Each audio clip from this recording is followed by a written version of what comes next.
Hello, আমি অঞ্জুষা। আর আজ আমি সারাদিন কী করলাম না করলাম চলো তোমাদের সাথে শেয়ার করি। সকালবেলা ঘুম থেকে উঠে দেখলাম এই গাছগুলোয় কত সুন্দর সুন্দর ফুল হয়েছে, তা ভাবলাম তোমাদের সাথেও শেয়ার করা যাক। দেখেছো আমাদের বাড়িতে কত সুন্দর সুন্দর ফুল হয়েছে। তারপর একে দেখতে পাচ্ছি, এই হলো আমাদের বাড়ির মিনি। এর মতন আরও 5 জন আছে, দেখানো হয়নি, বাট এ বাইরে ছিল বলেই দেখালাম।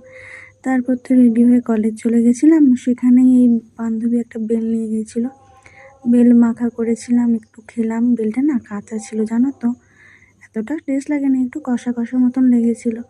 আর একটা সিক্রেট বলবো, আমাদের না কলেজ যেতে যেতে ক্লাসগুলো পুরো একটা ক্লাস মিস হয়ে গেছে। বাস তো দেরি করে পেয়েছি, কী জানি আজকে বাসগুলোর কী হয়েছিল। একটা বাস পেয়েছি, তাও 30 মিনিট লেট হয়ে গেছে, এই জন্য আর ক্লাসকে যাইনি। আর তোমরা যে এই গাছগুলো দেখছো না, এটা আমাদের কলেজের আশেপাশের গাছগুলো, টগর গাছ, ছোট্ট টগর গাছ। জানো তো এখন কি ফুল ধরেছে, আমরা তো ছুটিতে কলেজ যেতে পারিনি, তাই এখন এই ফুলগুলো হয়েছে। ভাবলাম তোমাদের সাথে শেয়ার করি, ব্লগটা কেমন হচ্ছে জানিও।